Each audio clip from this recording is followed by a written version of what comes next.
This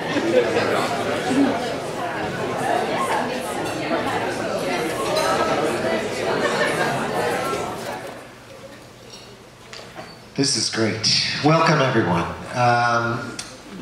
My name is David Park. I'm the director of the University of Ottawa Brain and Mind Research Institute. I'm also a neuroscientist, but I won't be talking about anything that I do. Instead, tonight we have a wonderful program filled with amazing panelists and an amazing opportunity for people in the audience to actually have a conversation amongst each other and with the panelists that you see here. So, again, thank you all for being here. This is our second annual Brain Health Awareness Week presented by the UOBMRI in conjunction with the City of Ottawa. This week is incredibly special for us. It's an opportunity for us to engage with you and highlight exciting progress within the brain and mind. And today you're, as I said, in for a treat.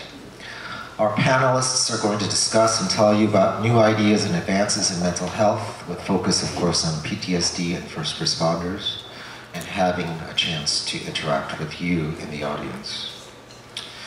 So I just want to say that mental health is really part of the brain and mind's central priority to tackle the issues of mental health, reducing suicide through our Vision 2020 program, which I think Simon Hatcher is going to talk about today. So, before I hand you off to our incredible MC, I just want to tell you a little bit about the brain and mind. So, we have some amazing brain research in Ottawa. And the Brain and Mind Research Institute was set up here in Ottawa to take advantage of this expertise and coordinate between, think about it, 5 different academic hospitals, each having their own research institute, 6 different faculties just within the University of Ottawa, and of course, we have another university in Ottawa, Carleton University. And I think we got a little bit of sense of this when there was a regional mental health clinic, mental health forum this afternoon, bringing all these people together. But a special mention, of course, to people who make up the brain and mind, and these are other institutions, not just the university, but of course the Royal Mental Health and its associated institute, the Institute of Mental Health Research, and all the wonderful things that are going on at the other hospitals, like the Montfort, like the General. My point in saying this is we're all one big happy family, and we need to be to actually tackle some of the difficult questions that are going to be the topic of today's evening. So this is a really unique initiative worldwide, putting together more than 200 incredibly talented multidisciplinary researchers working together in very unique ways to come up with new solutions, new understanding to brain disorders. But an important part of the brain and mind is to connect with the community, with you, because quite frankly, this is what we're all about. How do we impact your lives?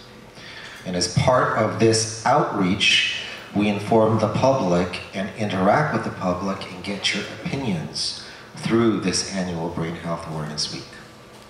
So it's a whole week of activities. This is just one day. It ends with our, if you look up there, our fundraising event on Saturday. Oh, it doesn't really move, but I'll just tell you. On Saturday at Tabaret Lawn, right across the street over there, where we are going to have our annual Yoga and You fundraising and brain fair. So learn about the brain in more of a relaxed atmosphere and do some yoga while you're at it.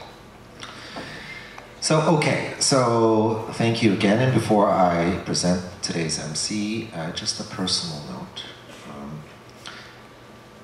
Some of you may know, and I know some people in the audience know, my wife works for the RCMP. She's a civilian member, and she's had a number of positions, including at the Child Exploitation Unit. And so through her, I've gotten to meet and know some incredibly remarkable members. and have an opportunity to actually share their stories and frustrations, particularly when it comes to mental health.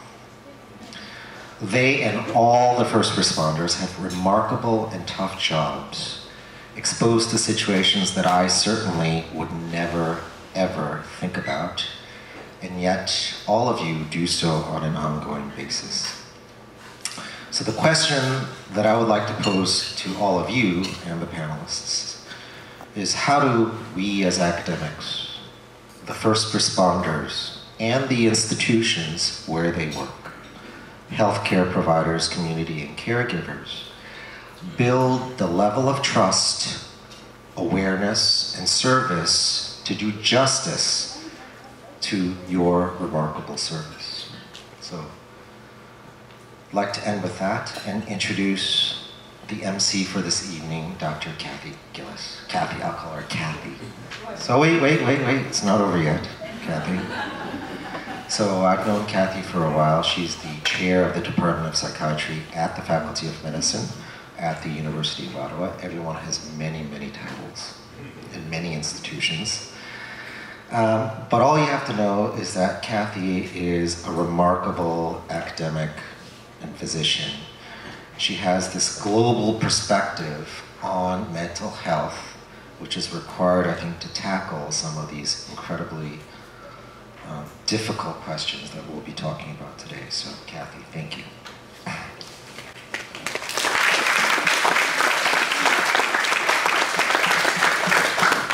Well, I'm going to yoga Saturday morning, so while the stress of the day is mounting a bit, I am looking forward to Saturday morning. So I thought that we would just start with a definition of post-traumatic stress disorder. And this one is more of the technical one from the DSM-5, which is sort of the recipe book for diagnosis for mental health. And it's really telling us that to meet criteria for PTSD, it includes a history of exposure to a traumatic event, and they have some descriptors around that type of trauma, and that individuals who have this disorder, this medical condition, suffer from symptoms that are in the following clusters: intrusion symptoms, and that's a lot of re-experiencing of unwanted memories of the trauma, avoidance behaviors, negative alterations in how they're thinking and their mood states, and alterations in their level of arousal, how they're feeling, and their reactivity.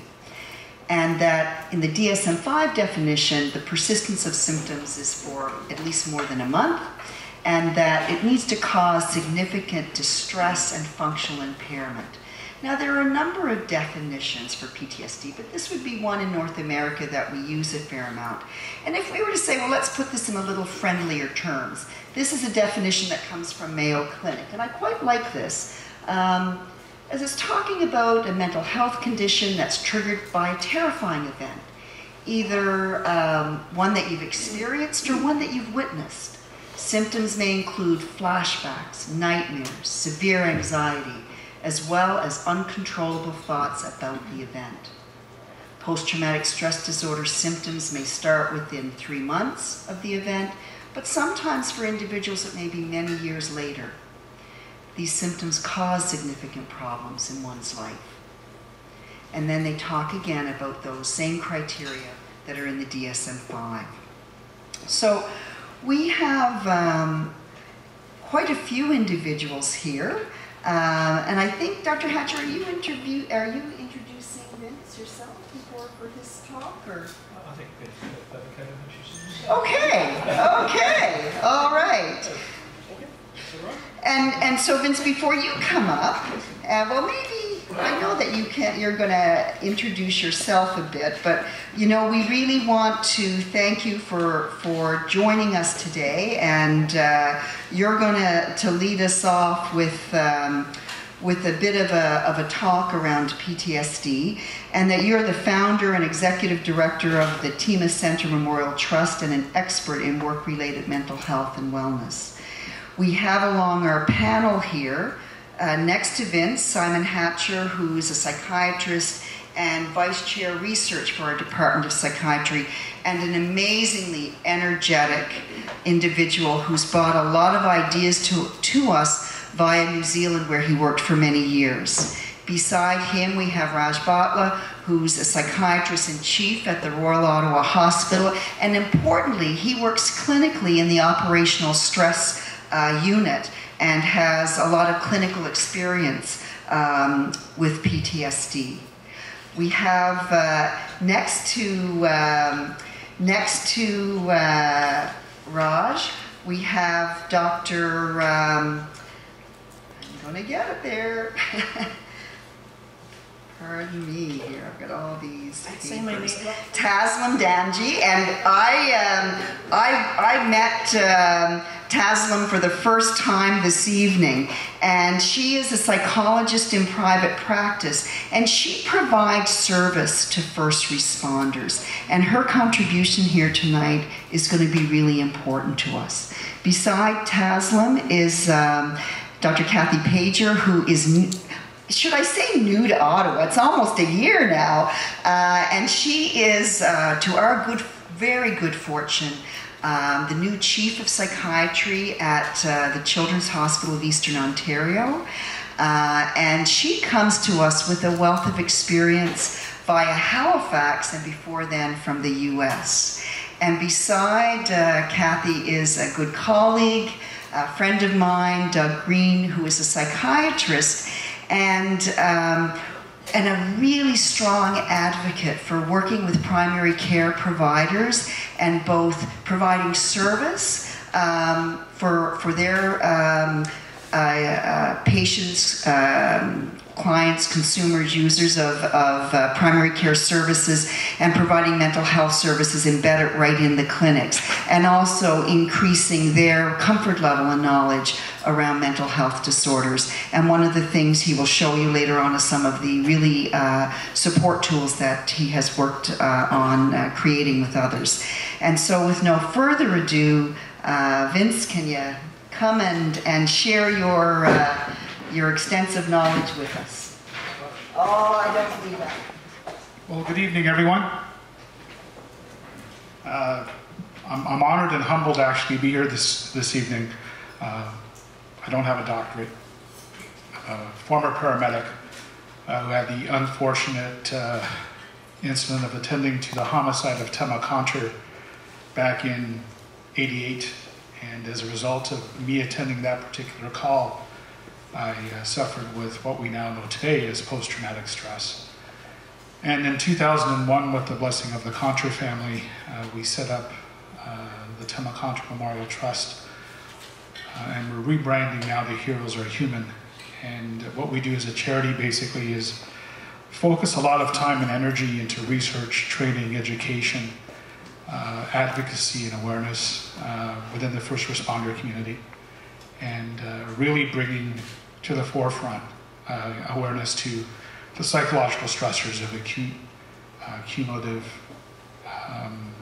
stress, compassion fatigue, vicarious trauma, and PTSD.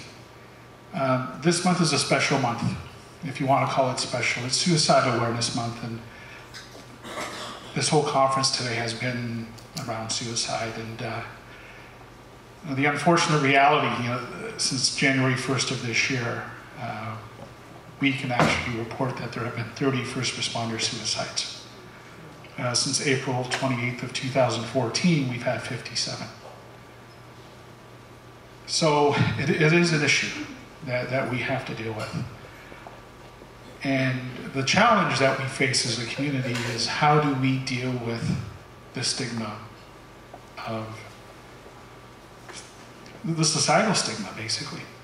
So what I'd like to do right now is I'd like to have a little short scenario. I'd like to play a scenario up with you. Are there any emergency dispatchers in the room? Fire, police? Would you mind volunteering, like, for 2 seconds? Would you mind? Okay, can you come up?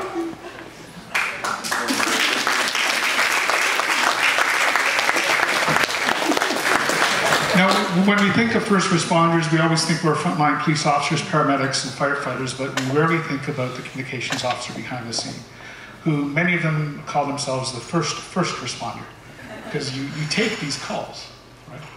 So I'm going to give you a little scenario, and the intent is not to trigger. This is based on a real call that was received by a colleague of mine. And it's a suicidal type call. So if you think that you may not want to be present, I won't feel offended if you want to leave. And again, we're not doing this to trigger, it's more so to give you an illustration. Okay? So what I'm going to do is I'm going to call 911, right? I'm going to go ring, ring, ring. And what I'd like you to do, like you do every day, is just answer the phone, and then you can sit down. Sound good? I'm sorry, your name is? Brianne. Okay, ready? Yeah. Okay, ring, ring, ring. House, what is your emergency? Bang! That was the first shot of a double-barreled shotgun. You've got 5 minutes to convince me to stay alive. Go.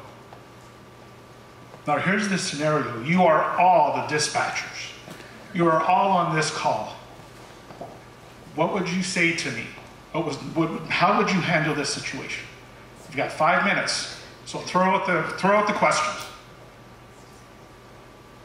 Are you okay?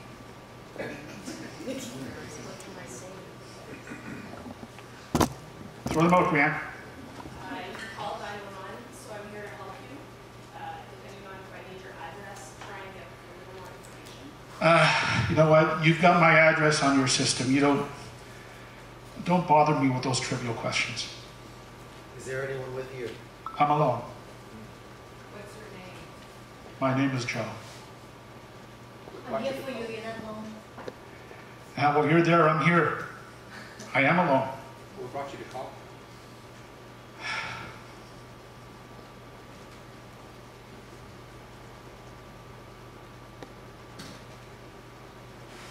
What seems to be troubling you? I'd rather not talk about it. 4 minutes. Why did you call? Where are you? I'm at home. I really don't want to talk about anything right now, thank you. Why did you call? Well, I'm going to die tonight, and I'd like you to send over someone to find my body. When did you know about this? I'd rather not. You took the first step in the phone call.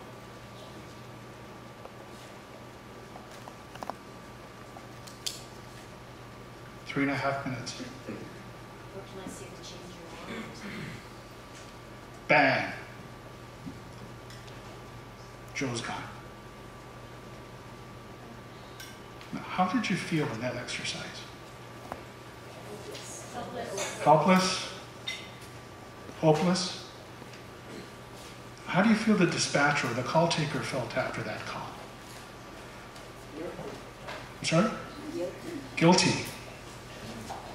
Why would he or she feel guilty? Because he or she will ask himself or himself any question of what could have What could have done differently. I done differently? And when did Joe pull the trigger? You remember the question that was asked? I'm sorry? What can I say to change your mind? Well, here's the reality. Sometimes you can say everything right. But if somebody is committed to dying by suicide, sometimes there's nothing that we can do about it. So let's follow that first responder now. Do you think they would be traumatized after taking this type of a call? Maybe, maybe not. But for the purpose of this illustration, let's assume that yes, she was traumatized. What options does she have now? What do you think her options are? She wants to ask for help. Do you think she will? She may? She may. She may not. See, here's the challenge within emergency services organizations. The culture, and I call it the John Wayne culture. The suck it up, buttercup, let's move on, this is part of your job. The stigma that we as first responders have to deal with on a daily basis. The public expects us, once we put on that uniform, to be able to do the job that we're paid to do. When I became a paramedic, I didn't go in naively thinking that things were going to be rosy. But I never anticipated to attend a homicide where the victim looked like my fiance. That never even crossed my mind. So the challenge we have as first responders is, how do we deal with these sort of events? A, will that call cause post-traumatic stress? It may and may not. Some of us have more resiliency than others. Now let's assume that call did affect me, and I feel that I need to speak to someone. The question now becomes, where do I go for help?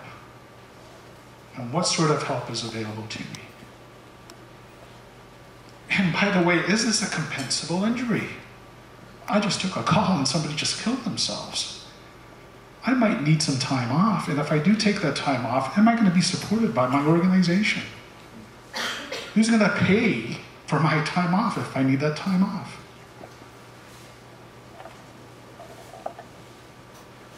But you know what? I probably won't report it, because the last time somebody came forward and asked for help, they were harassed and ridiculed and ostracized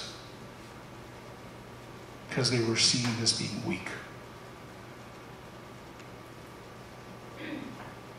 Now, I'm not saying this is the reality right across the country, but it happens more often than you think. First responders are often after a critical incident, and a critical incident is any event that we could easily identify as being outside of our normal range of experience. It's unexpected. We sense that we've lost control of that particular situation. And fourthly, there's a loss to life, or a perceived loss to life. Now, this particular incident had all those 4 qualifiers, so it would qualify as a critical incident. But who is there to help? And what kind of treatment options do I have? So on a good note, tonight's panel is going to hopefully educate us about all these options. We're going to talk about the organizational stressors. We're going to talk about the support services first responders have. We're going to talk about what exactly is PTSD and how is it, why is it that you can have 2 people attend one incident and one can walk away unscathed and the other one may be traumatized for life? That's the magic question. How do we make everybody so resilient that we can prevent PTSD? And I wish we knew the answer to that. Because if we did, we wouldn't be here.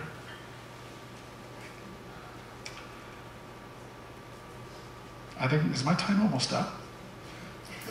4 minutes? Okay. So I'm looking at Amanda moving her cards here. But the one thing I'd like to talk about during the panel discussion, if we get into questioning later on, is we really need to focus on how do we change the culture within an organization. What is it that we can do? The first responders, the chiefs of the organization, the HR, the mental health professionals, what is it that we can do to change the culture so that that first responder who has been traumatized or victimized has the confidence to step forward, to ask for help, and they're provided the support and the care that they need. Thank you.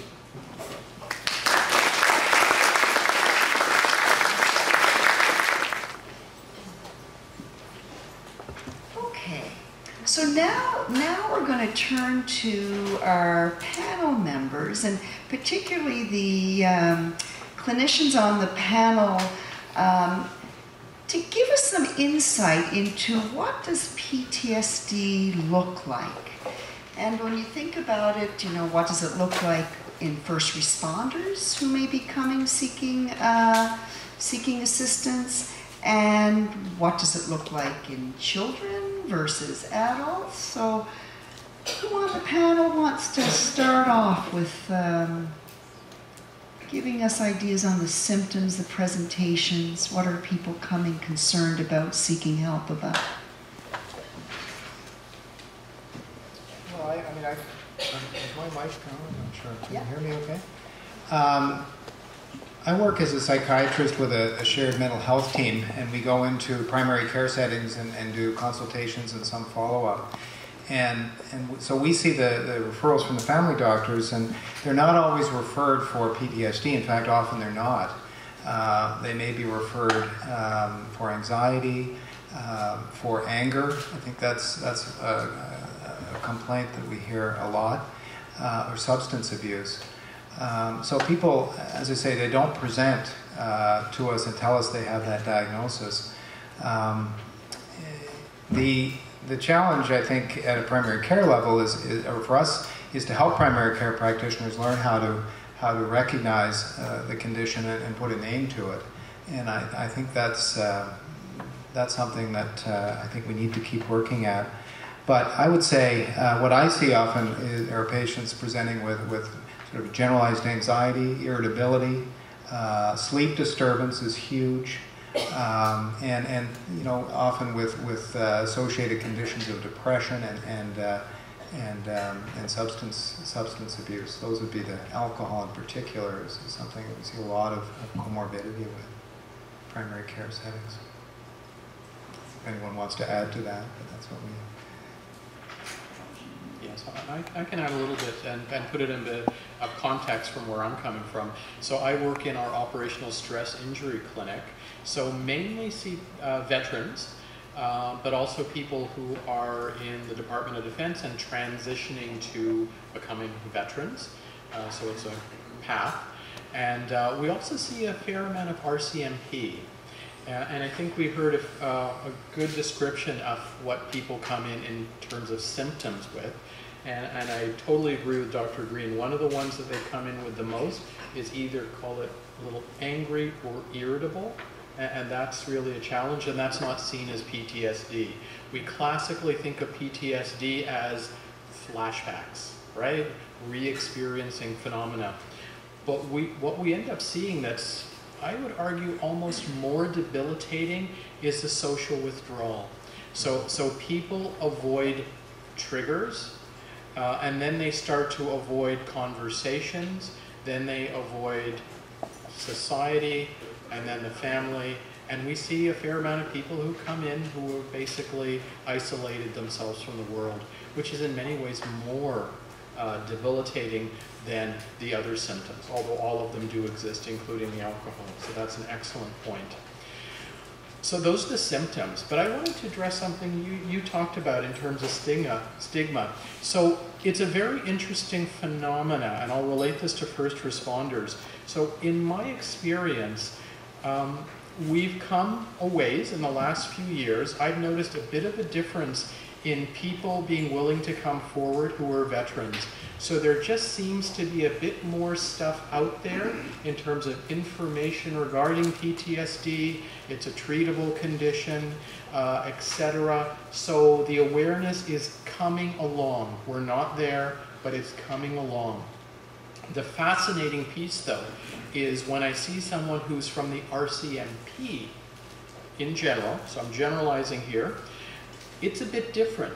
There's almost a sense of, I don't deserve to have PTSD or having problems. I never went to Afghanistan. I never saw a whole bunch of things you may imagine. I just saw routine stuff in the course of my doing my job. And I like the way you said that. That's what's expected. This is my job. And I don't deserve to get help, care, treatment. So I think we can do a lot as a society in actually breaking through that stigma in various organizations and various cultures, because all cultures are a bit different. And the support that an individual gets is very much based on the circumstance which they're in. So I think we can come a long ways there. and we should be dispelling some of the myths about PTSD, because not everyone gets it, but it doesn't mean people don't deserve help when they're suffering. I still remember a bit of an aside, but again, I'm talking about culture and where we've come as a society. When there was the unfortunate incident with train and bus with OC Transpo, I think the OC Transpo management did a very good job in trying to be proactive, and actually we were called in from the Royal to provide some support, advice, and education. But it was interesting, they were concerned that their entire staff would have PTSD, when in fact most were going through a normal grieving type of process for a very difficult incident. And so there was almost, and there wasn't, a bit of an overreaction to everyone gets PTSD. So we have a long way to go in terms of educating organizations and the public and really breaking the stigma so that people can come get help. And the last piece I'll throw in, and then I'll be quiet because I'm going to talk too much. I can keep going on and on, but I won't. I think I talk a lot about resilience, but it's an interesting phenomena. You've got to be a bit careful, and it's a very subtle message. So when we talk about someone's resilience, you almost start saying you need to build resilience. If it's done in a very caring way, it's a nice conversation, but I think we need to start talking a bit more about supports around you when you have difficulty, PTSD or not, because people are social animals and they need supports around them. So it's not as much about just individual resilience, but it is the community and the organization and the people and support around you, which takes away a bit of the I need to build up. We're a very individualistic society, right? So I need to be strong, I need to be resilient, I didn't get enough training, so it's my fault. It's still all about fault. But I think we need to understand that people need supports around them and they deserve help when they need it, frankly, PTSD or not. I'll leave it at that.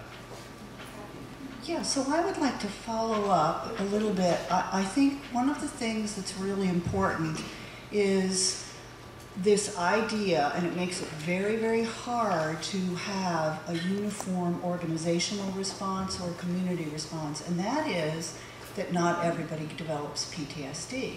So that means you could be sitting in front of someone who has gone through a career as a first responder, never developed PTSD, and really can't understand why you have PTSD because they didn't experience it. And it isn't. What we do know about who develops it and who doesn't, we actually know a reasonable amount at this point in time.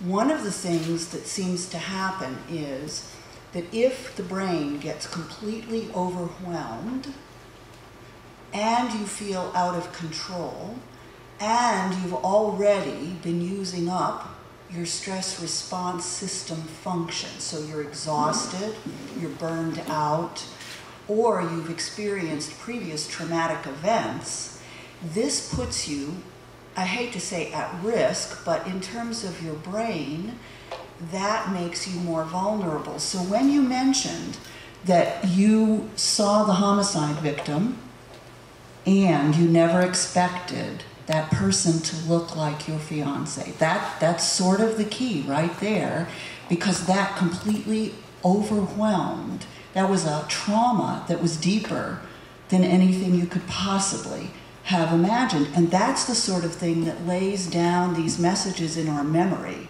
that you cannot get rid of. And so who develops PTSD and who doesn't, really there are some factors that we can use to predict, but it also helps us understand how we ought to heal it. And it used to be that we would get people to talk a lot about it, etc. There are questions now about whether we ought to do that, and I'll leave some of the treatment options to some of my colleagues here. But I just want to say that there are some data now to understand why some people get PTSD and others do not, and why in some people it doesn't show up till later, and why in some people it lasts and becomes chronic. And the chronicity clearly is related to not having supports. So one of the best things we can do is to support our colleagues or our partners or our family members. So that's all I have to say. Thanks. I'll just add a little bit from the clinician perspective from what I see in my practice. There's two things. One, I'm noticing that when first responders do come in, regardless of the organization, whether they're paramedics, RCMP, military, OPS, they're actually more aware now. So when they come in, they are saying that, I think I have PTSD, or tell me more about PTSD. So there is more awareness of it, which is a good thing. So when we do actually go through the symptoms, when I do, confirm the diagnosis if it is, they're not completely shocked by it, I think. So that's a good thing. What does happen, and the primary concern, well, I shouldn't say that there's a primary concern that they come up with. When they come in, they say, this is what I have, this is what I'm experiencing. How is it going to affect my career? How is it going to affect my job? Is it going to affect my promotion? What is it that you're going to tell my organization? And what I'll be talking about a little bit later is that we almost have to address all of these issues before we can even get to the trauma, because there is so much stigma and concern. And in terms of why some people develop it and some don't, and I'm not 100% sure, but what I'm saying is when people come in with their stories, they've personalized the event or events. So when Vince was talking about seeing or thinking about his fiancée, everyone that I've seen in my practice has somehow personalized the events that they've seen. So there's the horrific event, but now that it's so personal, that's what's really scaring them. Simon, did you want to add anything to that? If we're just telling clinical war stories, I think that there's two things really. I wear two clinical hats. One is I work at the Ottawa Hospital in liaison psychiatry, so I cover the anywhere in the hospital which isn't psychiatry, which includes emergency department, medical wards, surgical wards. And the last first responder I saw there was a firefighter who was on the intensive care unit because he'd taken an overdose. And what he told me, what his family told me, was he didn't know who to call, which I found quite remarkable. But he didn't, and the family said that as well. So that's one clinical anecdote. The other place I work is in homeless shelters. And in the homeless shelters, it's basically where trauma meets chaos, meets brain injury, meets substance abuse. That's the world of the homeless shelters. But one of the reasons why people go to homeless shelters is because it's one way of getting off the grid. And the veterans, and it tends to be veterans from the military I see down there, they're there because essentially they've gone off grid. They have, it's the ultimate of what Raj was talking about in terms of withdrawal. They've withdrawn from society, they've withdrawn from everywhere else. And to follow up on what Kathy said, in the homeless population, certainly the homeless population that I see, everybody gives a history of horrible trauma, usually when they've been growing up. And that clearly makes you more susceptible to getting post-traumatic stress disorder if you encounter bad things later on in life. But the other way it affects you is in terms of getting help.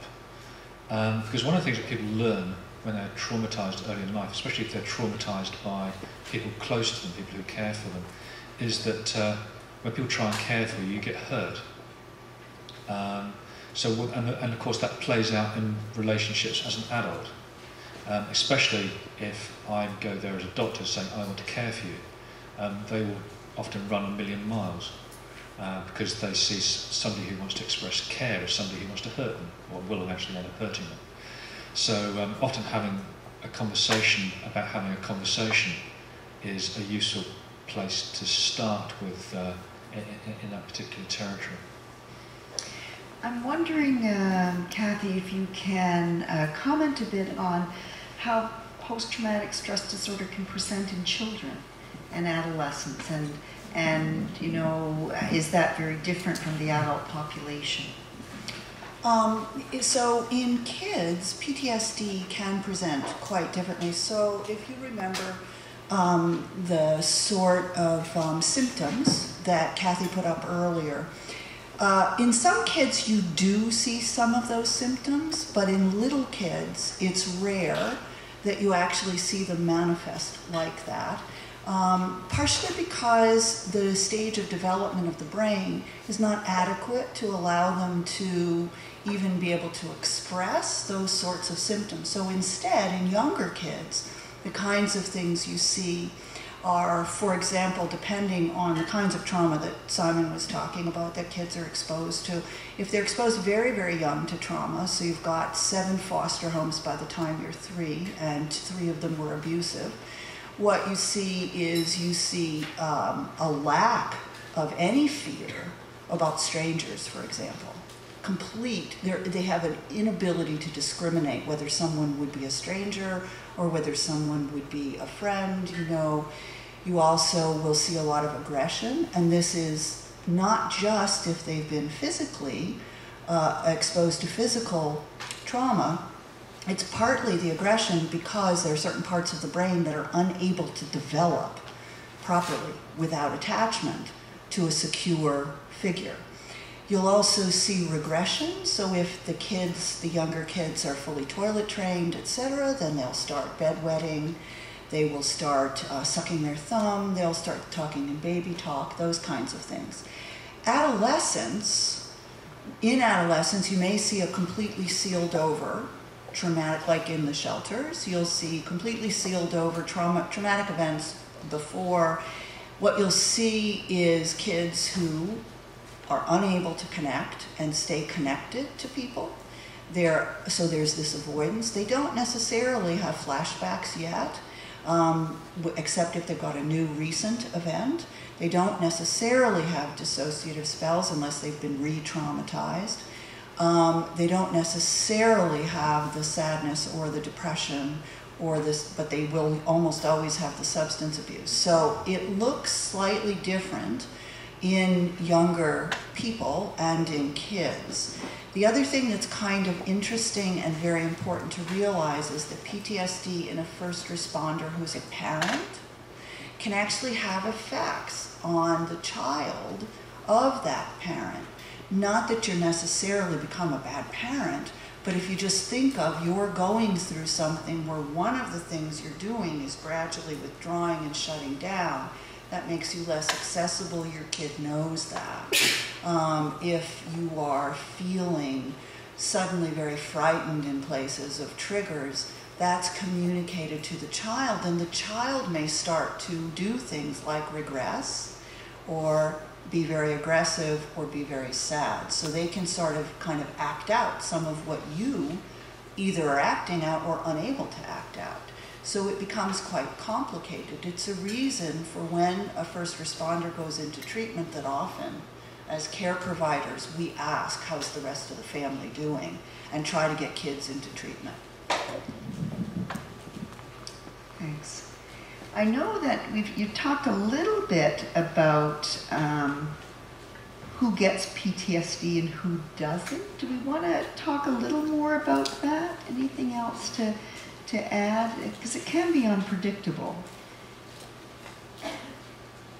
I know, Kathy, you did elaborate a bit on that, and maybe we've sort of done that piece, but well, just that some of the research that I've done with the biological aspects of stress response have to do with exposure to trauma or abuse, which is why I was bringing it up. And then I did some work at Ohio State with employees who get burned out and then are exposed to some sort of traumatic event, like there's lockdown, there are lots of guns in the U.S., so they're locked down at universities, et cetera, and then suddenly such people appear. So we started looking at those sorts of things. One of the things you mentioned was that the story about it is personalized. I think that captured it beautifully.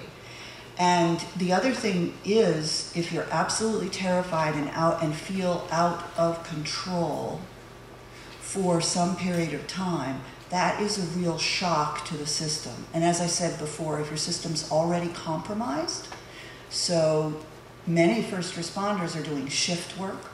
We know how stressful that can be in terms of body function and circadian rhythms. That already sort of sets you up. And then even in the past, even if it's well sealed over, even if you had an earlier trauma and you even went to therapy, you're still vulnerable for that to happen again if you get into that horrific situation where you're terrified and out of control. So, anyone else want to add anything, or shall we move along to, go ahead, Raj, please do. So one of the things with PTSD, it's a bit of an evolution, right? So for most people with an acute stressor, there is an event or a series of events. There's a reaction to those events, and for a certain period of time, the reaction is completely normal. It's at that period where if they can get some help or if they have the good support system, you do not get an evolution of those symptoms into PTSD, which is almost an ongoing cluster of symptoms. So that's why I think it's really important to get to people earlier and make sure they get the help they need. And we're still not sophisticated enough to understand the precise help people need, because historically I think we've debriefed on a whole bunch of things, and there's increasing, I think, evidence that a simple cookie cutter debrief on every incident that's supposed to be causing PTSD isn't the way to go either, right? So I think we have to get more sophisticated in our research, and I think we really need to get more sophisticated into getting to people early so normal symptoms don't evolve into what we call PTSD. Vince, did you want to? Tessa? Yeah. Oh, this is good. And I think to that we can add the earlier we can educate our first responders about the signs and the symptoms and the various psychological stressors they may encounter on the job. And again, with the intention of normalizing these reactions, right? And giving them the opportunity to really understand that if you do need to speak to someone, it should not be a death sentence, right? That you should be able to step forward and speak to your spouse, your colleague, your family physician, whomever that individual that is that you trust. That should be a natural evolution. Tessa? And then I'll just add exactly to that, and then I'll go there. No, just it's a direct response to that, because it's interesting. You can educate the person to come forward, because we're always saying you should come forward. We get a lot of people referred where people around them are more sophisticated in how they understand and say, you know what, is everything okay? And perhaps you could go, and they nudge them along. So actually people proactively around you who ask. No, I was actually going to add to what Raj had said just before Vince about the cookie cutter approach to stress debrief. Yeah, you're right. I think we need to get a little bit more sophisticated. I like that word. But I would say that because we're not there with the sophistication, I would hope that organizations err on the side and do them more often. Because I think right now what I'm seeing, hearing, is that it's not done often enough. So maybe we can move along to treatment options and resources. And who wants to kick that off? Treatment options. How do we treat this disorder? Well, maybe I'll comment on the need for education, first of all. I think that's part of the management is knowing about your condition. And I think there's more and more information now about what PTSD is, but I continue to meet people who are first responders in some cases who don't understand that the reason they're having these symptoms is because they have PTSD. And once you explain the condition to them, it all makes sense. It doesn't obviously treat it, or there's a need for treatment, but it can often be quite relieving sometimes for people to have a name for what they're experiencing. So I think that's the first step is in managing, is to make sure that people understand what their condition is. And you know, at that point there are treatments that can help. including medications and psychotherapy. I think, as I mentioned earlier, I think the primary care setting can be a good place for people to start having treatment if they trust their care provider, especially if their culture and their organization is not necessarily supportive. But on the other hand, the evidence shows that primary care settings, primary care practitioners in primary care settings, the condition is under-recognized and under-treated. And so I think we do have some work ahead, and that's why, as Kathy mentioned, that's one of my interests is helping family doctors learn, get a little bit better or get more skills around about recognizing and treating mental illness in their practice. But I think I'm not sure I'm the final word on treatment, but I think there are effective treatments once people have that diagnosis, and the commonest treatments are medications. Primarily, if someone has an established diagnosis that's causing functional impairment, and the antidepressants can be helpful at reducing some of the symptoms, the intrusive symptoms, some of the mood symptoms. And there are evidence-based psychotherapies also that are geared specifically to PTSD, and again can't be delivered in a primary care setting for sure most of the time, but and there are issues with access and financial issues around accessing those, but who wants to follow up on that? Sure. Thanks, Deb. So when clients come in, you're right, labeling it, identifying it, helps normalize what they're feeling, because they do feel out of control. They can't seem to understand why. They just can't seem to connect with people or feel anything or function. So helping them understand what they've experienced and what it looks like does help them for sure. The other things I like to do in my practice is help them reconnect with their emotions, reconnect with their social support systems, their families, their friends, because they do isolate themselves and they do feel numb. And I explain to them that they're not really feeling numb, they're just choosing not to feel. Because even when they have their nightmares, they're afraid, that's an emotion. They may not like the emotions they're feeling, but they are feeling emotion. The other things that really seem to help is depersonalizing the event. So some clients, it is helpful to share stories. Some clients, it isn't. And it's a matter of gauging where the individual is at. But any time that I can help them depersonalize the event, and the psychobabble term is reframe, re-look at the situation in a different way, where they're not feeling the guilt, where they're recognizing that they did all that they could do. Taking away some of the shame they feel. That really seems to help them see it differently and see themselves differently.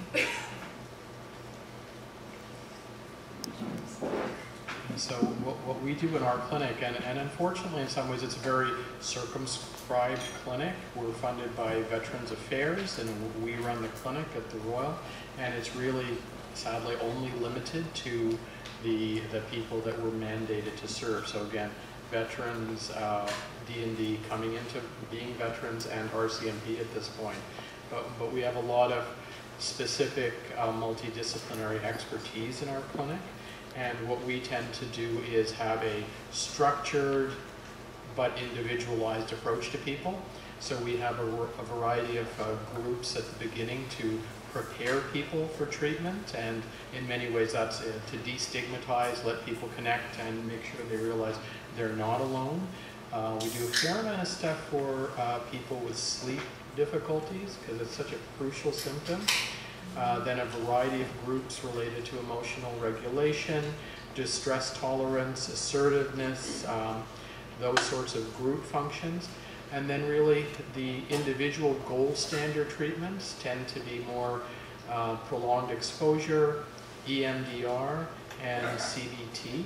And we use, depending upon the individual, we'll use usually one of those approaches individually, and sometimes group and individual. And then we usually try, not usually, we try to do some aftercare, and we try to address wellness after treatment, and meaning and understanding what the trauma means, because that's often something very difficult for people to incorporate into their thinking. So it's a bit of a structured but individualized program, but unfortunately fairly limited to a specific target audience. What about resources for spouses, family members? Any thoughts on that? I'll just do the crucial piece, and thanks for bringing it up. You have to involve, whenever you can, family, and we involve family and children, depending, but again, with a fairly circumscribed target audience, but it is actually a really important piece, because often that's a very difficult thing to share with specifically partners, but often children, especially children who are able to understand but not quite get the whole picture. And even if you bring people in to say, this is a circumstance, and you don't have to get into all the details, but a bit of education can go a long way. Because one of the things that happens a lot with PTSD is disruption of the whole family, children and partners. So it's nice to address that and not take that another thing away from someone who's already suffering. Yeah, I will add from a private practitioner perspective. We certainly, organizations, insurance companies can do a lot more. There is limited funding available for therapy to begin with your insurance companies, and to try and address PTSD for the individual is challenging in terms of number of sessions, and then if you try and add in spouse, children, it eats away at their insurance. So financially, from a practitioner perspective, from a family perspective, it would be great if we could include everybody, but there is a financial reality that I'm hoping all this awareness and discussion will bring that into the forefront so that we can talk about that as well.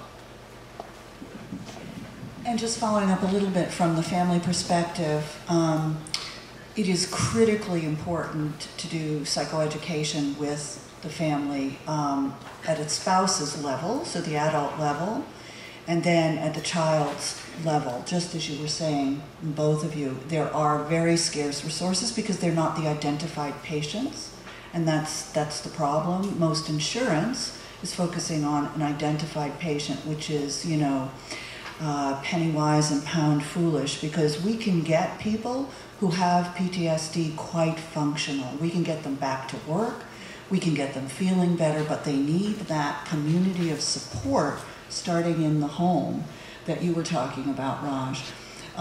The other thing that's very, very important is that I just want to point out that you can sometimes, although there are long wait lists at BHAW, so which we're working on, but even if you have a family member where there's PTSD and the kid has started to become symptomatic in one way or another, then the kid can become an identified patient, and we can try. We have more laterality in the child world for family interventions, not even family therapy, just group family psychoeducation sessions, etc.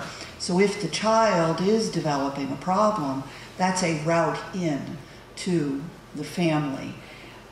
We treat PTSD in kids and adolescents with sort of similar types of treatments that are geared toward kids. So cognitive behavior therapy, trauma type, is the most accepted method.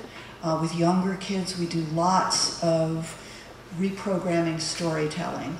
So depersonalizing the story involves the kids in recreating, not necessarily the details, because that's often re-traumatizing, but in helping to reconstruct the stories. There's the rapid eye movement treatment, which is also useful for adolescents, just like it is for adults. And then there are certain group therapies. There's something called Sparks, which has been shown for at least kids, and I think Raj is saying for adults too. Groups are very helpful with this particular disorder. You know, I just want to reiterate that there are specific treatments, specific talking therapies. And I think, you know, in the last decade, yeah, and the eye movement, which is a beat, yeah. So again, it's a specific therapy, not focused on talking, but a very specific therapy. And I think in the last 10 years, from my perspective, that's been a big shift in identifying and proving that there are specific effective therapies for PTSD in addition to the medication arm of things. So I think we're really about to move into more of the Vision 2020 presentation, but I want to give the panelists an opportunity if there's anything else before we move to that you'd like to bring up. Now's the time. Can I ask a question? You may certainly ask a question, but can I ask you just to delay it for about 10 minutes or so, because we're hoping a robust question and answer. And you know, my apologies for not mentioning that right at the beginning, but we will. We're going to come to that in just a few minutes. So hold that thought. I think it is very brave of you to be the first, though. Well, it's to deal with treatment options. I just want to make you aware, we as an organization do realize that first responders on occasion do hit that financial brick wall where WSIB is not paying, the insurance company is not paying. The first responder needs psychotherapy, but they can't afford it. So in a very small way, what we do to help is that we do have available per first responder up to $1,000 for psychotherapy counseling. And the way the program works is that we actually ask the mental health professional to submit a request into us, identifying the number of sessions required, and we will pay up to $1,000 directly to the mental health professional to offset their costs so that the first responder can, in fact, receive treatment to some degree. So. Okay, so now we're going to move to Vision 2020. Am I doing it right? I got some cueing down here. I'm going to ask Simon to come up and take it away. So, you may ask yourself, as a well-known song goes, by Talking Heads, what are you doing here? How does this relate to the Brain and Mind Research Institute and the University of Bhatla? Why are we having a session on post-traumatic stress disorder? And I'll tell you why, and it's really for two reasons. The first reason is that as part of the Brain and Mind campaign, we are going to be launching, probably in about a year's time, a program called Vision 2020, which refers to what we would like to do, which is a 20% reduction in suicides and suicidal behaviour in the Ottawa region by the year 2020. Now, to do that, we're going to do four things. And this is based on what has been done overseas, but nobody's ever done it in North America. And nobody's done it in a city a larger city like Ottawa. And the four things we're going to do are we're going to have a mental health literacy campaign. We're going to train community leaders to know what to do about, or know how to detect depression and know what to do with the answers to the questions when they ask somebody's depressed or suicidal. We're going to support people in primary care, detect and manage depression better. And we're also going to improve care for populations who are at high risk. And as Vince has already indicated, first responders in our community are at reasonably high risk of suicide. So that's the connection. The second reason goes something like this. Here's the argument. I've been around long enough now to know that actually when you talk about suicide prevention, it's actually a Trojan horse. It's actually what it's really about is changing services and changing the way we're doing things. That's what suicide prevention is actually about. And the advantage of doing suicide prevention is that it's got a very measurable outcome at the end, a terrible catastrophe which everybody wants to avoid. So it's a very powerful flag to plant to drive change. And one of the things we haven't talked about so far, which Vince has alluded to, which I'm sure will come up in the discussion, is the way that culture in organisations influences how, when, or even if people present with mental health problems. And it seems to me that there's actually 2, maybe 3 strategies to deal with that. One is to ignore it, which a lot of organisations tend to do. They ignore mental health issues. The fear being that if they start talking about this, then everybody will go off sick and nobody will come back. You really just need to toughen up. It'll be fine. Another approach is you go down the health wellness route. You emphasise mental health wellness at work. Trouble is, that doesn't really sell it to the bosses. It's a bit of a soft target. How do you know if you're doing well? How do you know if the organisation is doing this properly? Sometimes it's a bit of a window dressing rather than something else. The third way to go is you call it suicide prevention. Because the powers that be want to avoid the media shitstorm that happens when you have suicides in your organisation. And there actually are some very good examples of organisations reducing suicides and suicidal behaviour, but doing so in a way which also reduces things like PTSD, alcohol abuse, substance abuse, depression and anxiety. The best example I know is the US Air Force suicide prevention strategy. And what that was, it was a whole-scale cultural change in the US Air Force. It's like most US military organisations, they have high rates of suicide compared to the civilian world. And in the 1990s, they had very high rates compared to the civilian world. And strangely enough, the Air Force had one of the highest rates. Strange, because they're not actually involved in seeing the people they drop bombs on, usually. But they decided to do something about it. And they went through a whole-scale system change in terms of changing the culture. And it wasn't rocket science, except it's the Air Force, so maybe it wasn't. But it was all about getting buy-in from senior management. It was about education. It was about making sure that squadron leaders were brought into this program, were educated in mental health issues. There was systems for responding to bad things that happened. My team are trying to be to shut up and stop saying anything more provocative. So there are good examples. One of the things I think would be very interesting to do is actually trial out some of those ways of doing things which have been done in the military and first responder organisations. Because one of the things that's really noticeable putting this together, this event, is how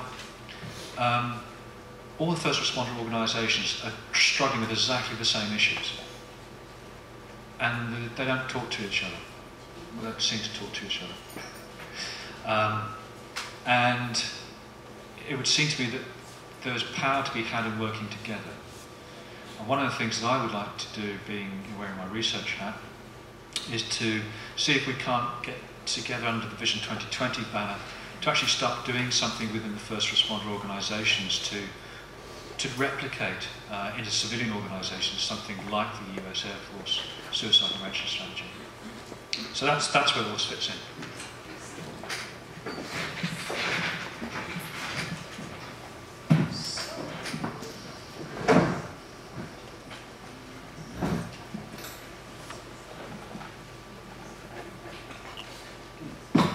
Doug, I think you're going to walk us through your algorithm, and I have it on this screen. So this is the link to the next bit, I forgot to say. As I said, in Vision 2020, one of the things we want to do is to improve the detection and treatment of depression in primary care. So one of the things we're doing is we are launching a website called ementalhealth.ca primary care, of which a part of which will be this depression management algorithm that Doug Green has put together and we're going to demonstrate to you. That's the way.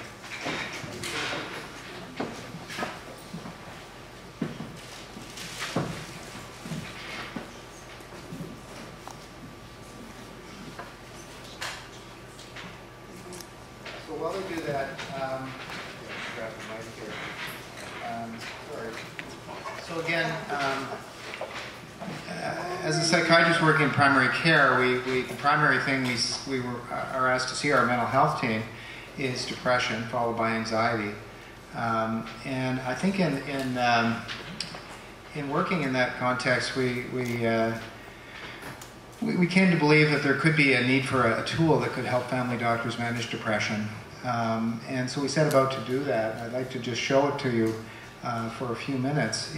We thought there was a need for a tool that would be easy to use, that was evidence-based and current, and would help guide decision-making and access to local resources. And again, as we were saying earlier, there's a lot of comorbidity between depression and PTSD, and depression is a risk factor for suicide. So, I'll try that on the screen.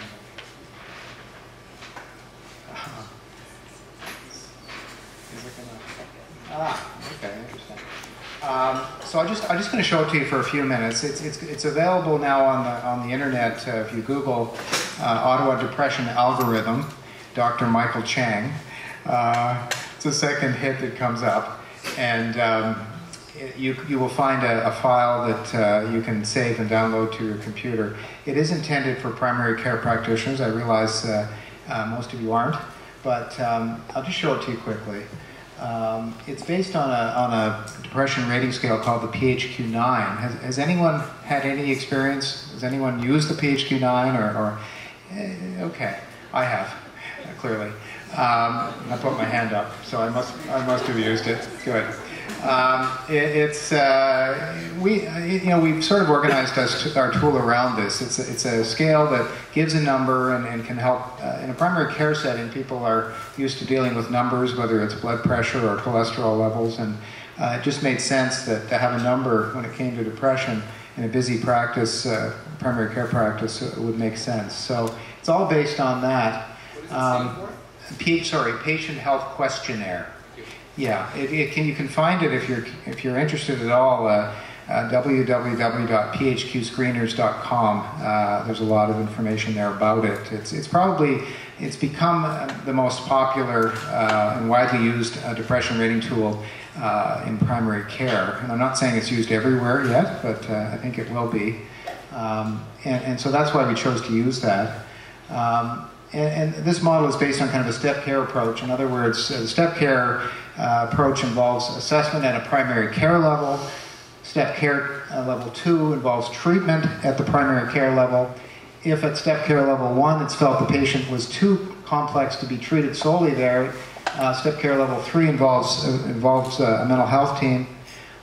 If the patient's really at risk of, you feel they're at risk of suicide, step care level 4 would involve treatment at a hospital setting primarily. So that's kind of the step care model. And within each of these, you can click on each of these boxes, and I won't go through it all, but each will link to further sources of information which can help the primary care practitioner manage the depression, assess the depression initially, and then as you move down this side of the algorithm, you get more into treatment options. Clicking on this, for example, brings up an algorithm which can help the primary care practitioner choose an antidepressant and then use the antidepressant. But, as mentioned, just as with PTSD, depression also benefits from treatment with psychotherapy, and this will, clicking on this button, whoops, the wrong one. Will bring up various options for psychotherapy. So I just wanted to show that to you. It's an initiative that we've just recently put on the internet. We're going to be promoting it to primary care practitioners, and we will research it in terms of its applicability, its acceptability at the primary care level. And it is something we hope will help with the treatment of depression at primary care level. So I guess I wanted to say about that.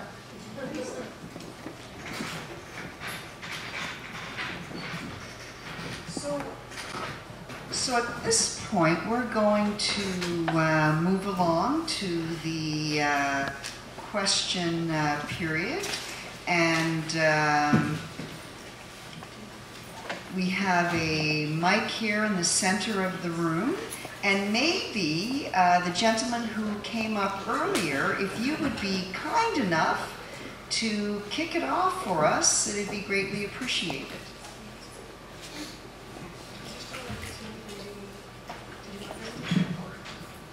Absolutely. I didn't know if you were already.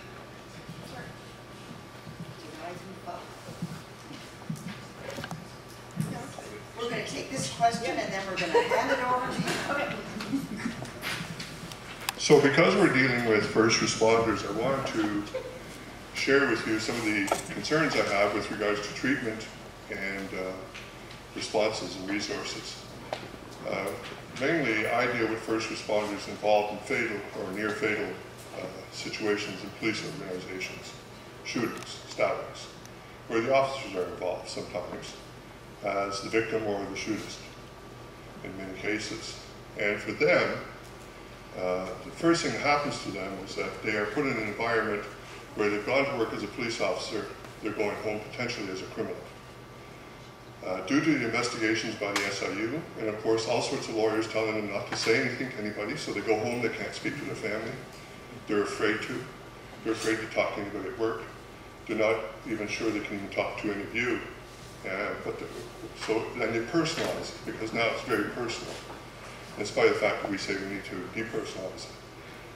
The other thing is they're working in an environment that is totally out of control, not only by themselves or for themselves, but by the organization itself, which has no control over the investigation.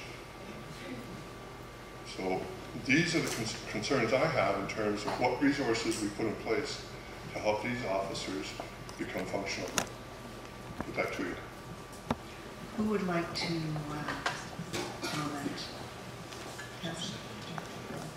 Yeah, I'm actually, it's a great segue because my topic is actually what I've labeled organizational trauma. I mean, we've heard about PTSD symptoms, the brain, how it functions, how it affects families. I'm really going to talk from a practitioner's perspective in terms of, before I can even get to treating the workplace trauma, I have to sort of help them deal with the organizational trauma.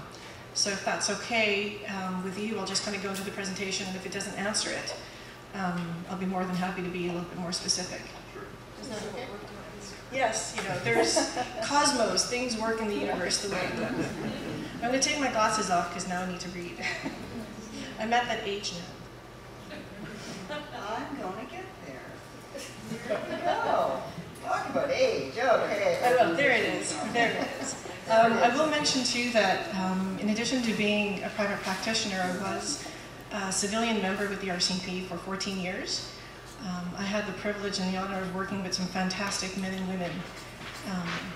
So it's an honor for me to be here, to be able to talk about some of the issues that all organizations that I've encountered in my practice now, again, regardless of RCMP, military, OPS, and paramedics, I'm finding these issues very similar across the organizations. So in terms of what I'm finding when my clients come in for service, there's two things that I have to work with. One is their PTSD, and again, like I said, is the organizational trauma. And again, it's the organization. I'm also going to put in insurance companies as well. So if there's any insurance company people here, I'd love to have a conversation after as well. So what I'm noticing is that processes before people, that's a mantra I have with my clients. Often the processes are designed to help facilitate the implementation of policies.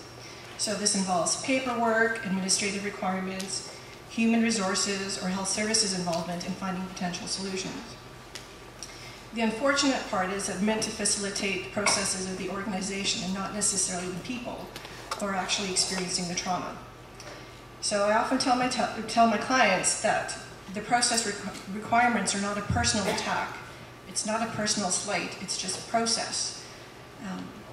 And it's hard for them to understand the concept, but over time, it helps. When we talk about, yes, the event for them is very personal, but when we talk about the processes and what they think are a personal attack on them, it helps to depersonalize that.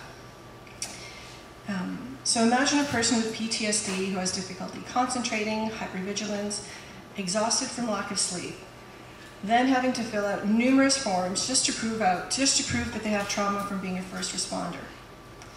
It's true that not all first responders have PTSD, but I can't imagine any first responder who has not witnessed or experienced a traumatic event. So when these employees come forward, especially now when we know so much more about PTSD, it'd be really helpful if we can find a way to facilitate, ease the processes, simplify the processes, so that we can actually help accommodate the people. This, in turn, will ultimately just benefit the organization. In terms of the stigma, there is a stigma involved with mental health concerns in general. And then PTSD for first responders is just that much more specific. First responders are the ones who are running into danger, in trouble, to provide their support, while others are running away. It requires strength, both mental and physical. But we forget that they are normal human beings doing an incredible service in non-normal circumstances. As humans, they too experience fear, sadness, guilt, anguish, anger, and helplessness. Organizations are coming along, but we still have not normalized their reactions and responses to abnormal situations. Yes, people who sign up for these occupations are aware of the dangers involved, but so too should organizations be aware of the impact these dangers have on their employees. In terms of standardization and understanding, even though processes are designed for organizations, they are administered by people. So not every caseworker has the same understanding, awareness, or compassion for the employee. So processes are not always implemented in the same manner, and policies are not always followed. And it is based on a medical model. A lot of the forms, a lot of the requirements for employees to return back to work are based on medical model. So when someone breaks a leg, for example, the x-ray will show which particular bones are broken, the treatment modality is standardized, therapeutic techniques to return back to work are prescribed, and the paperwork really clearly indicates when they're expected to return to work. When addressing PTSD, the processes have now been designed based on the medical model. It is really hard, really difficult as practitioners to be able to fit into this prescribed format. It is not easy for me or any healthcare provider to predict when an employee will be ready to resume duties, if possible. Treatment modalities will vary depending on the person and the nature of the systems. And paperworks have not been designed to be able to adequately address what mental health concerns are. So organizations need to be fully aware, and insurance companies, that just because some symptoms, treatment, or recovery time doesn't fit particular boxes that need to get checked out, that the condition is still real and the employers are actively working towards their recovery. So what does organizational trauma lead to? Anger, frustration, mistrust are the top three that I have to deal with pretty much all the time. So before I can even get to the symptoms of the nightmares, of the disconnection, of the feelings of helplessness, I have to go through the anger, mistrust, fear. So they have fear of the stigma, losing their jobs, status, credibility. And when they do come forward, they feel they're further demoralized by inadequate processes, and sometimes inadequately trained personnel to administer these processes. So because we are, and I believe in stories, and stories are helpful, we all like to share our own, I am going to tell you about someone that I've seen, and I've got their consent. It's really interesting. I've been seeing him for a couple of years now, and it's not necessarily because of the trauma. The trauma comes along, works really well, and then a process comes into play, and then we have to do kind of like a reboot. So a client of mine with PTSD had come in to seek help despite the stigma. He got to a point where he was feeling numb, wanted to feel better, and just make the pain go away. I explained how the processes weren't personal attacks designed to make him quit or giving up on claiming benefits. They were just designed to help administer policies. It took a while to get through all the forms from the organizations and the insurance companies. Different forms, of course, because somehow they don't seem to talk to each other. And help him get over his mistrust. At the same time, I was trying to help him feel, more connected and recognize that there are moments of joy in his life. When a new form would come in, anger just shoots up again. So this has been going for a while, but we've settled into a really quite, nice rhythm of ebbs and flows. We were making great progress. We were on the trajectory, and then his caseworker at the insurance company changed. So whereas a previous caseworker understood the PTSD when all the forms were done, benefits were being provided, the organization was working to try and find him something, the caseworker changed and just dismissed all of the claims of PTSD and all the forms that went before it. So you're a smart audience, can you guess what happened? So anger, mistrust, fear, jacked up. The good thing is, because we had gotten into the rhythm, that it took a little bit less time to get over the organizational trauma. So the mantra, process before people and not personal, really took a hold and helped. The sad part is that the organizational trauma shouldn't have had to happen in the first place. So when I reached out to him, he's lovely. He sent me, his permission, and he said he wanted to give me an update. I'm actually going to read what he wrote, because the feeling that's that's conveyed in here, almost like the despair or the frustration, is better than what I could ever convey. So from him, I'm thinking you may find this an interesting addition to your presentation. As of last Wednesday, September 9th, my employer's long-term disability coverage expired. Therefore, my financial livelihood now rests with casual employment and applying for provincial wealth with disability, which is a minimum 6-month process. Although it is rumored that the employer is going to accommodate me in a full-time hybrid position combining 2 part-time jobs, I've received nothing in writing yet. And this likely will not be implemented until late October or November. It's a good thing I'm adaptable and flexible. And then he puts the emoticon with a kind of like a grin. So if we can get our organizations, as much as we say we're on board, we really need to look at it from a holistic perspective of administration to support working with families. It really has to be a consolidated process. It isn't just enough to say we're going to provide the critical incident debriefs, or we're going to be able to provide more insurance. It really has to look at administrative processes as well.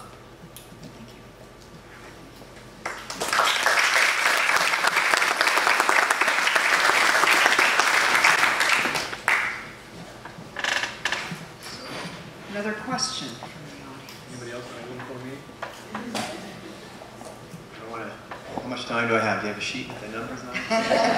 Well, one of these. 25 minutes. Okay, 25, perfect. Thanks for doing this. I really appreciate it. I'm a firefighter in Ottawa. I'm kind of sharing our Health and Wellness Committee along with a bunch of other support that we have here in Ottawa. It's been great trying to get a program going. My gosh, I don't even know where to start, but one of the things I wanted to say was that there actually are, you mentioned something about people are communicating, and we're really lucky. We're part of an association, the International Association of Firefighters, and we have about 300,000 members that are in our association. So they've created something called the Wellness Fitness Initiative, and the Wellness Fitness Initiative is 5 parts. So it's a wellness program, and I always like to say that the behavioral component is the middle finger of the 5 fingers of the program. But it's wrapped up quite nicely in a really good medical, a really good fitness kind of program, a rehabilitation program, and kind of a record keeping. And in the middle of that is squished in there is the small but very important, probably I really believe the most important part of it. Because if you're going to change any of those things, you need to have basically 3 things change, and that's behavior, behavior, behavior. I was really lucky. I got to go down to Washington, D.C. and speak to the president of our association. And I was at the end of what I would be, thank you, sir, for standing up on behalf of emergency workers. I got to be you for a couple of minutes. But I didn't expect to be speaking because I thought it was part of a round table, and I really thought that the round table would be just us talking. But one of the most shocking things that they are going to release this study soon, and I'm sorry. Sorry. We got a glass of water. Lots of water. I know. Lots of water. So I get a little passionate about this sometimes. Again, I can do it. I just did this. I just stood in front of people and talked about this. They are going to release that 46% of firefighters experience thoughts of self-harm. Thanks. Oh, look.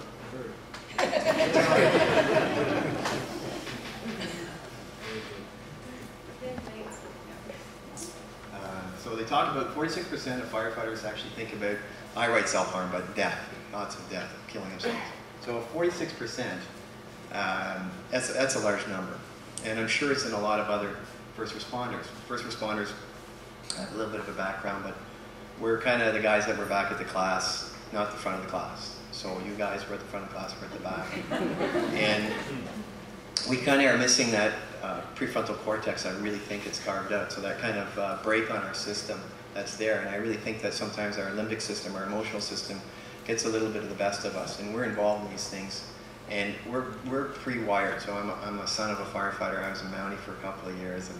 And so I can see how the brains are pre-wired for failure, actually. So you talked about an abnormal, an abnormal situation, but it's a normal reaction. So I like to tell people it's like a stress fracture.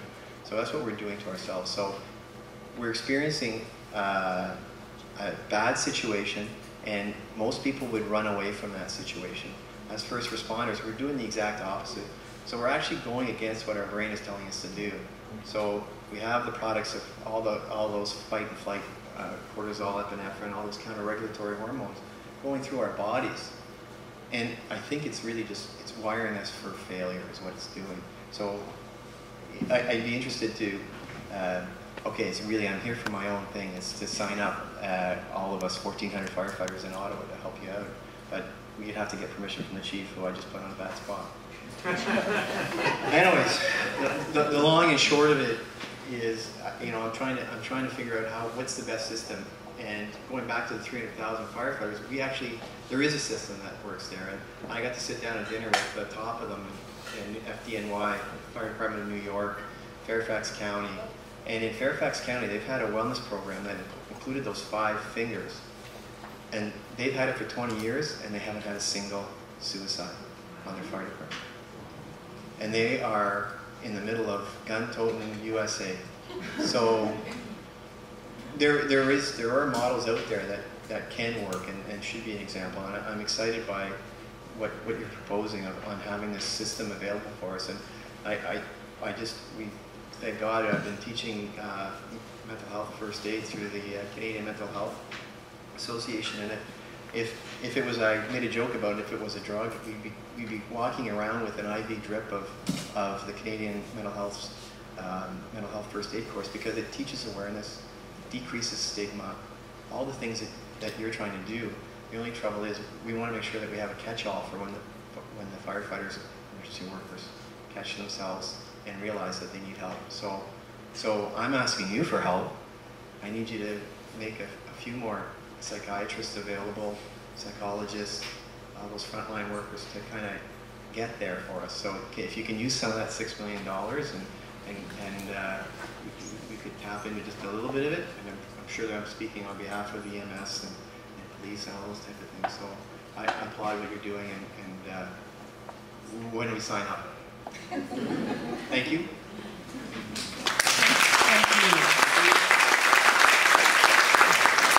Thank you very much. Would any of the panelists want to? So first of all, I don't really believe the story that you were in the back of the room.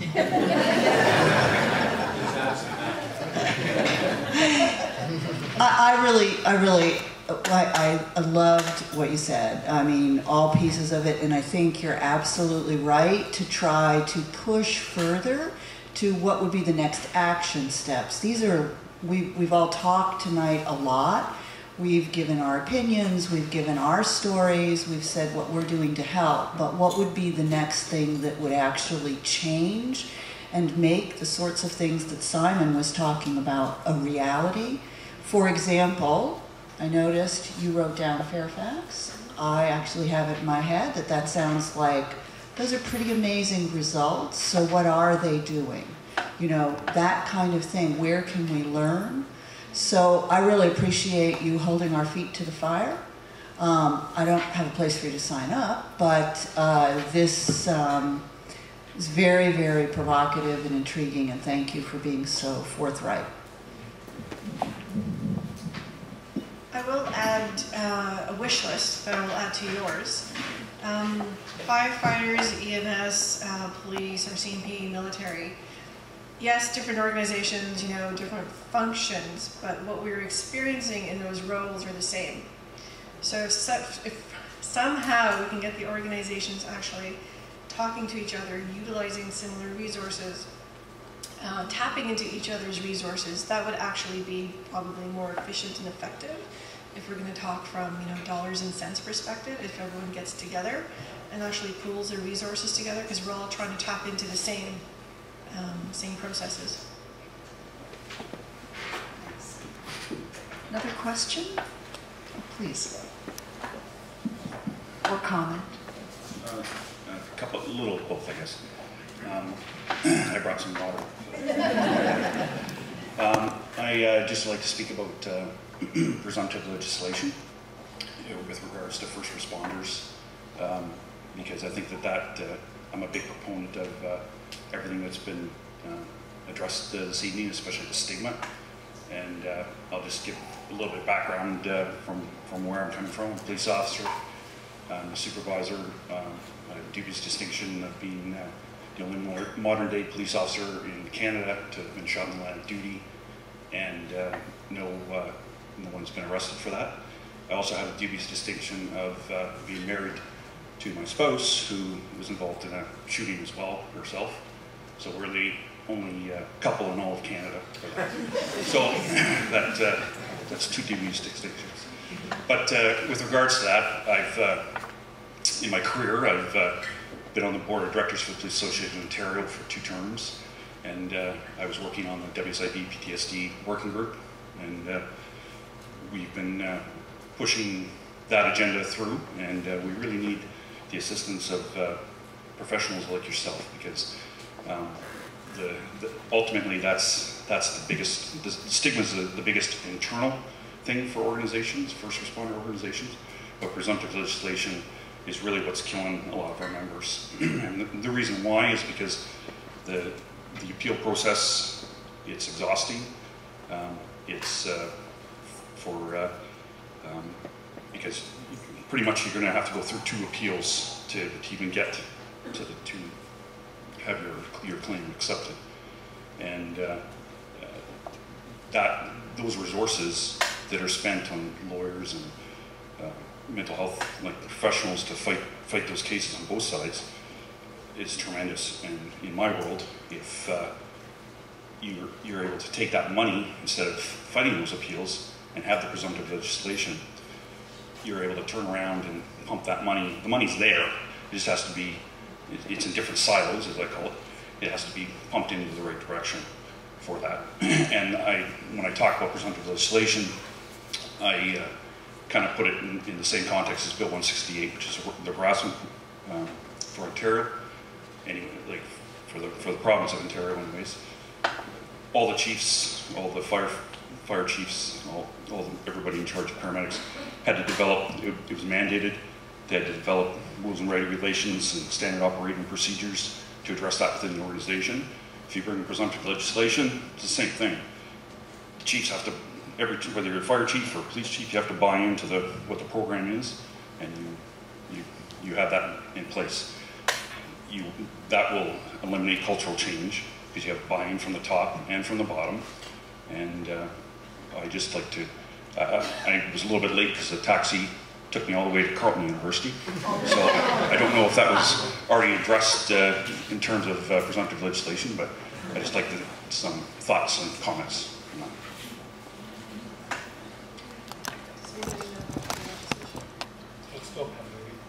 that.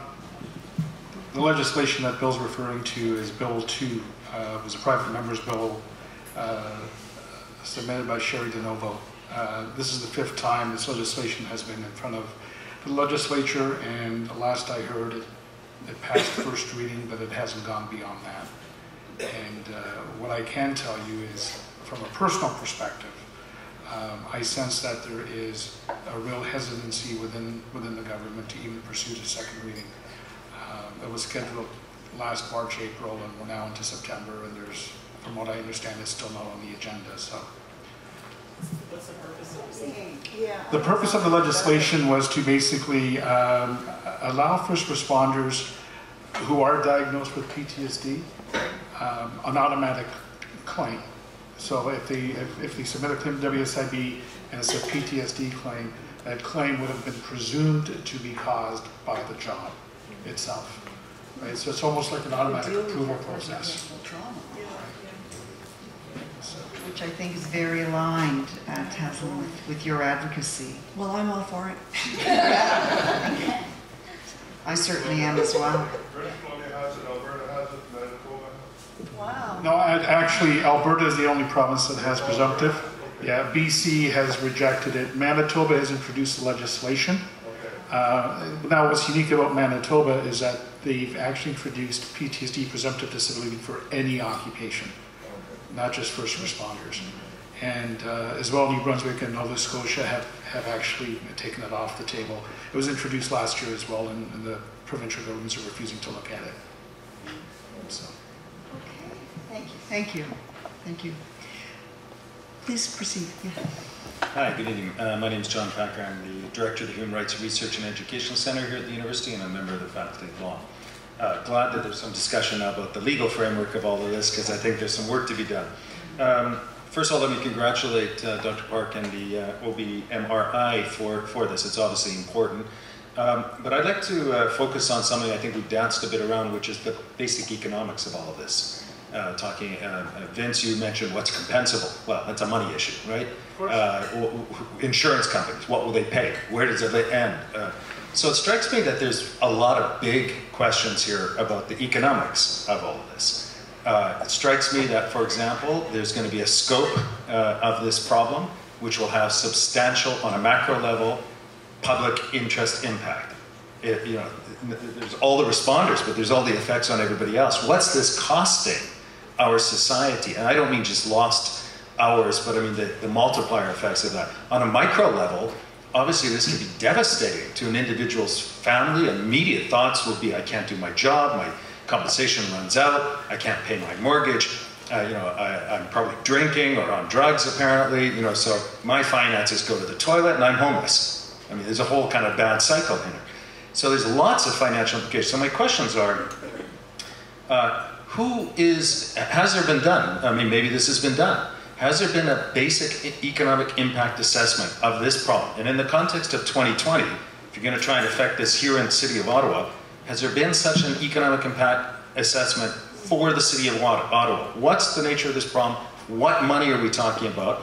And then, connected to that, where would there be efficiency gains? I mean, if you don't talk the money side of this from a public policy perspective, you're not going to get very far. But if you can start to say, look, this costs us that, and here we have, because it strikes me that we know the problem. We have good research on it, we have good therapies on it, so we actually know what to do about it, but there's this resource issue, we've got to mobilize it. And it's not only going to be private insurance, I'd say it's a public interest question. Even the insurance companies would be interested, by the way, if they could save money or make money or whatever. So my two questions: has there been an economic impact assessment in the city of Ottawa in particular? And second of all, are there efficiency assessments? What can we gain by this allocation or the other? And by the way, if there hasn't been done that, maybe there's some folks here at the at our estimable economics department at the university that could help.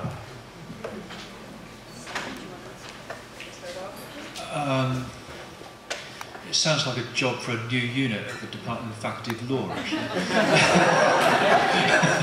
It's the first thought that comes to mind. No, clearly, as far as I know, there hasn't been any economic analysis of the costs of mental problems in first responders in the city of Ottawa.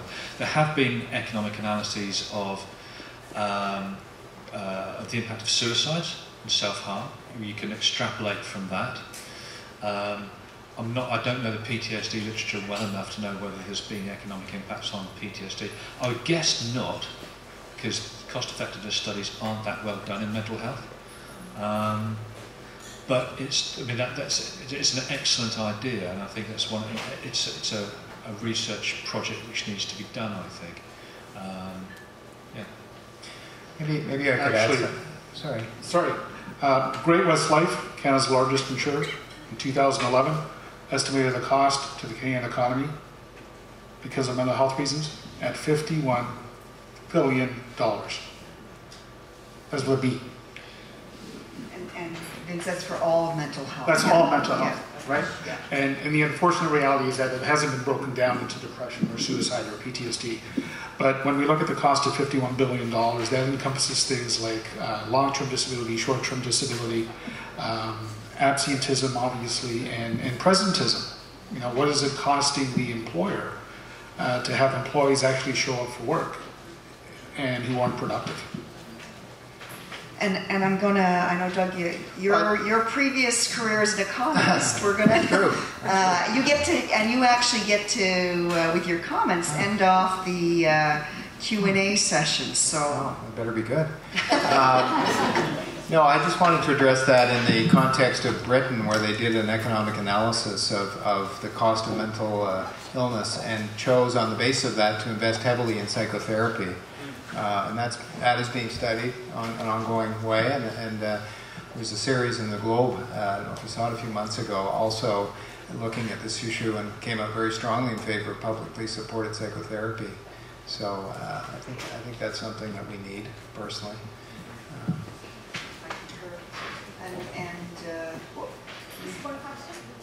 Is it quick? A quick question. You already mentioned this, but maybe you could expand. What is the prevalence of comorbidity of PTSD with other psychiatric disorders? And if there is such a comorbidity, is there a higher likelihood for PTSD not to be diagnosed or there to be a misdiagnosis?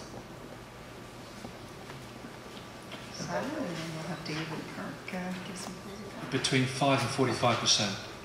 I've just made that up. It's bad. It's like that with everything. But the point is, it depends which population you're looking at. It really does depend on what population you're looking at.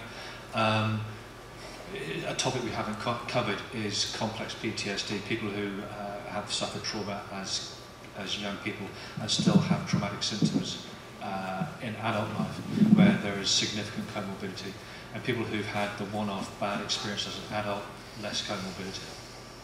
But you're right, it's often missed because people often come in with depression or the anxiety rather than the PTSD. So,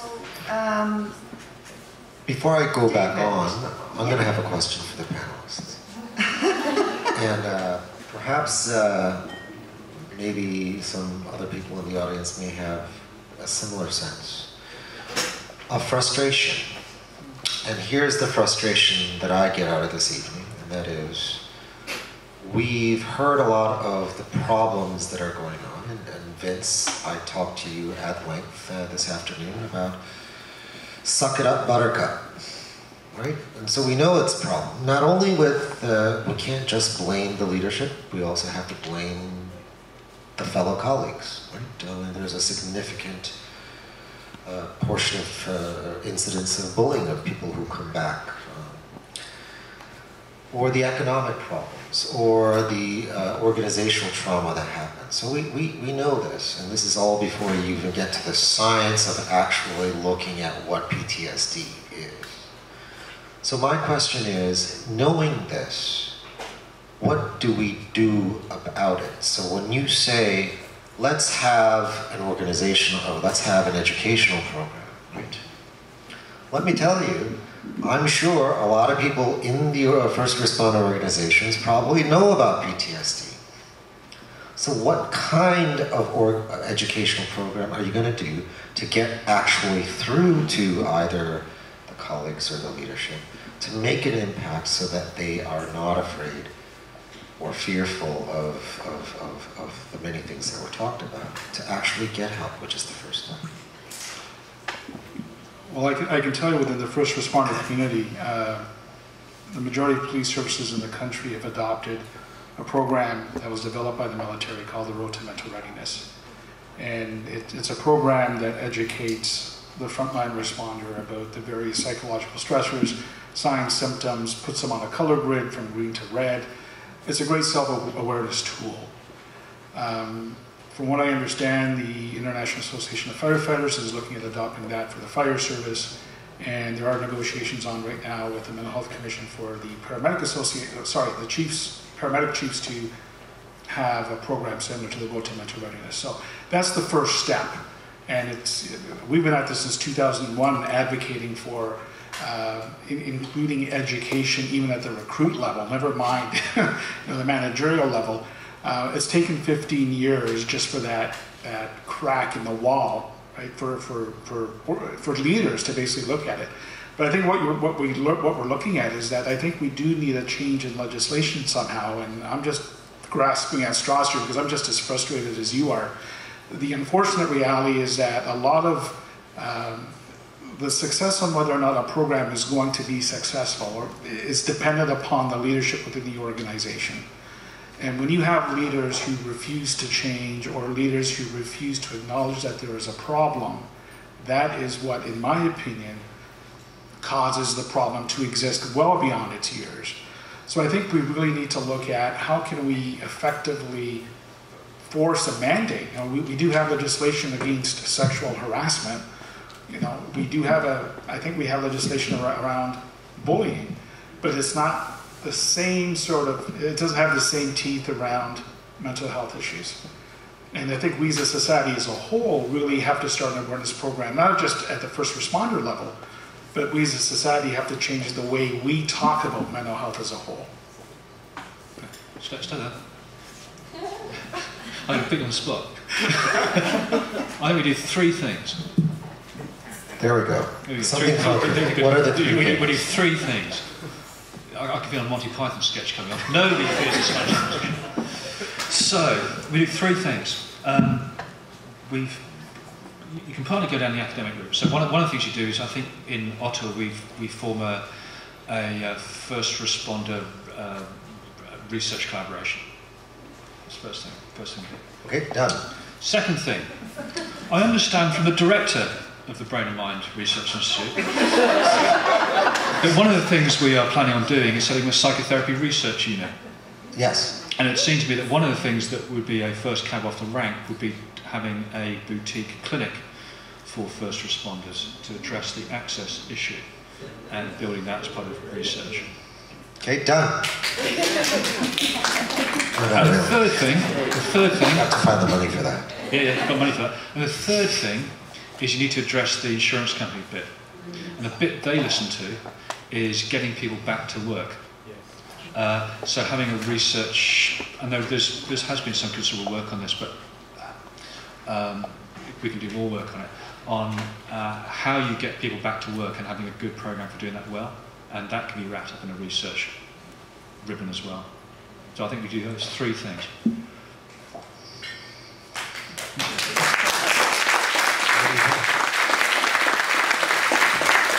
Okay, we'll have to talk more about that.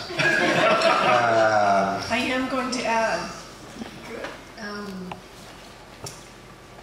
with the research collaboration, I would highly recommend getting members of the organization involved in it, because as much as we can try and get people to come to the door for services, we have to address the cultures that exist in the organization. And it is going to be a generational thing. So the first responders are here. Yes, leadership absolutely has to come from the top, but there can also be a groundswell. So if there are more voices coming from here, they're going to have to listen. So I'm plugging both the leaders to look at their culture, look at their organization, but I'm also saying that we too have power. So, let's use it. I guess my confusion is, I know that there's issues at every single level, and to some extent these are all really critical issues, right?